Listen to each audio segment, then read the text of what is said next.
বিসমিল্লাহির রহমানির রহিম। উপস্থিত বাংলাদেশ জাতীয়তাবাদী দল বিএনপি ভোলা জেলা নেতৃবৃন্দ,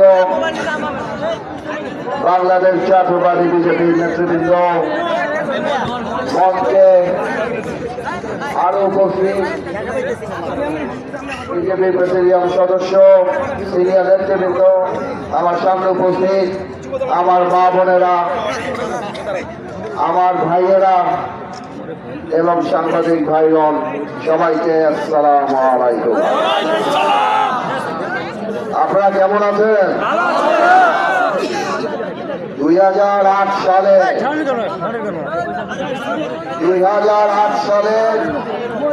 ভাই, তোমরা এরকম করলে আমি বক্তব্য দিতে পারি না।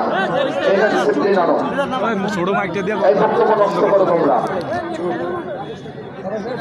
2008 সালে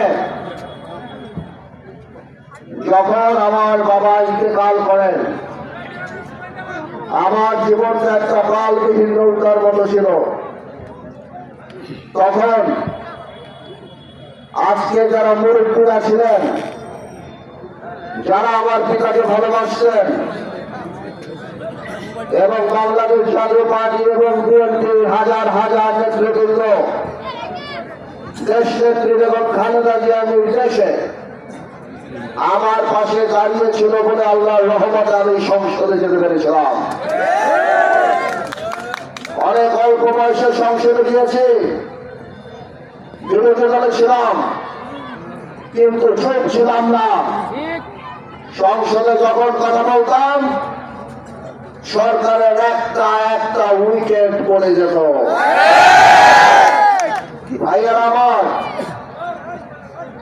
আমার রাজনৈতিক ইতিহাস বা আমার রাজনৈতিক ঘটনাগুলি আরো অত্যন্তজনে মানব না। আমাদের একটা রাজনৈতিক ঐতিহ্য আছে।